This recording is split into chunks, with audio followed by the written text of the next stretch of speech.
Hello అండి, welcome back to our channel GSR vlogs and recipes. ఈ వీడియోని కనుక మీరు ఫస్ట్ టైం చూస్తున్నట్లయితే నా ఛానల్ని సబ్స్క్రైబ్ చేసుకోండి.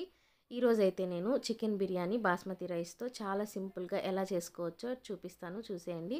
దీనికోసం అయితే 1/2 kg చికెన్ తీసుకొని అందులో ఉప్పు, పసుపు, కారం వేసుకొని మ్యారినేట్ చేసేసుకోవాలి. ఆ తర్వాత బిర్యానీ చేసుకోవడానికి ఒక పాట్ తీసేసుకొని అందులోనే ఈ చికెన్ వేసి కాసేపు అయితే కుక్ చేసుకోవాలి.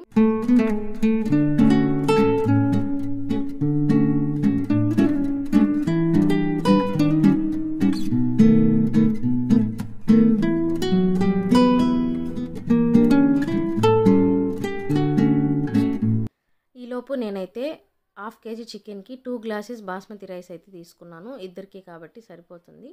ఇంకా నేను కావాల్సిన ఇంగ్రీడియంట్స్ అన్నీ ఇలా అయితే కట్ చేసేసుకొని ముందుగా పెట్టేసుకున్నాను. చికెన్ అయితే ఇలా 50% కుక్ అయిపోయింది కదా. ఇప్పుడైతే పక్కన తీసేసుకొని అదే పాట్లో మనమైతే కొంచెం నెయ్యి, కొంచెం నూనె అయితే యాడ్ చేసేసుకుందాము. ఆ తర్వాత బిర్యానీ దినుసులు వేసేసుకోవాలి. పట్టా, లవంగాలు, యాలకులు, అలాగే బిర్యానీ ఆకు, కొంచెం జాపత్రి ఉంటుంది కదా, అది కూడా వేసుకోవాలి. ఒకసారి మంచిగా కలిపేసుకొని నా దగ్గర జీడిపప్పులు ఉంది కాబట్టి వేసేసుకున్నాను. ఇంకా పచ్చిమిర్చి, ఉల్లిపాయలు అయితే ఇలా సన్నగా కట్ చేసేసుకొని వేసుకోవాలి. అవి కొంచెం ఫ్రై అయిన తర్వాత టమాటాలు అయితే ఒక 2 తీసుకుంటున్నాను, ఎక్కువ వేయట్లేదు. అందులోనే కొంచెం సాల్ట్ వేసుకొని మంచిగా కలిపేసుకొని కాసేపు మూత పెట్టుకుంటే టమాటాలు కూడా మగ్గిపోతాయి. ఆ తర్వాత 1 స్పూన్ అల్లం వెల్లుల్లి పేస్ట్ యాడ్ చేసేసుకోండి. మసాలాస్ అంతా చాలా తక్కువగా వేసుకుంటున్నాను నేనైతే, సింపుల్గా అండ్ హెవీగా ఉండకుండా ఉండాలనేసి. ఇలా అయితే మనకు అన్నీ మంచిగా ఫ్రై అయిపోయాయి కదా. ఇప్పుడైతే ఒక 2 స్పూన్స్ అయితే పెరుగు యాడ్ చేసేసుకుంటున్నాను. ఒకసారి అది మంచిగా కలిపేసుకొని ముందుగా మనం కుక్ చేసి పెట్టుకున్నాం కదా చికెన్ అయితే వేసేసి బాగా ఈ మసాలాలంతా చికెన్కి పట్టే వరకు ఫ్రై చేసుకోవాలి. ఇలా కొంచెం ఫ్రై అయిన తర్వాత కొంచెం పుదీనా, కొత్తిమీర అయితే వేసుకుంటున్నాను.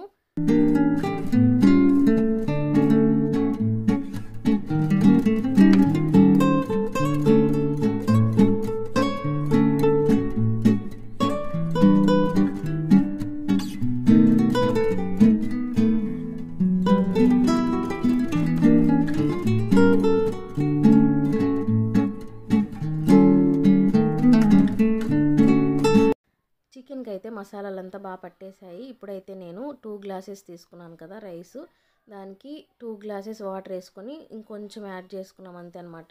బాస్మతి రైస్కి చాలా కరెక్ట్గా యాడ్ చేసుకుంటే మనకి రైస్ కూడా పొడి పొడిగా వస్తుంది.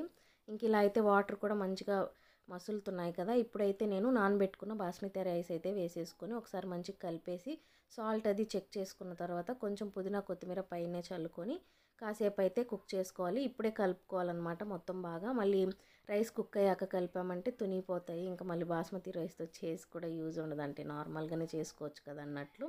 ఇంక ఇలా అయితే లాస్ట్లో కొంచెం నెయ్యి యాడ్ చేసేసుకొని మూత పెట్టేసుకొని ఒక 15 minutes అట్లా దమ్ పెట్టుకున్నామంటే సరిపోతుంది. చాలా టేస్టీగా వచ్చింది బిర్యానీ అయితే. తప్పకుండా మీరు ట్రై చేయండి. ఎలా వచ్చిందో కామెంట్ చేయడం మర్చిపోవద్దు.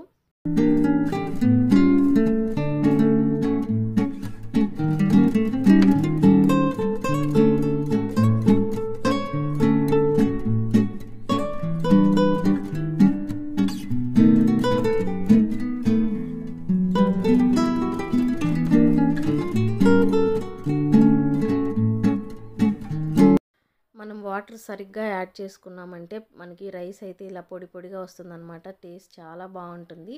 ఇంకా నేనైతే బిర్యానీకి రైతా, అలాగే లెమను అండ్ ఆనియన్తో అయితే సర్వ్ చేసేసుకున్నాము. తప్పకుండా ట్రై చేసి ఎలా వచ్చిందో కామెంట్ చేసి, వీడియో మీకు నచ్చిందంటే please do like, share, comment and subscribe to my channel. Thank you for watching.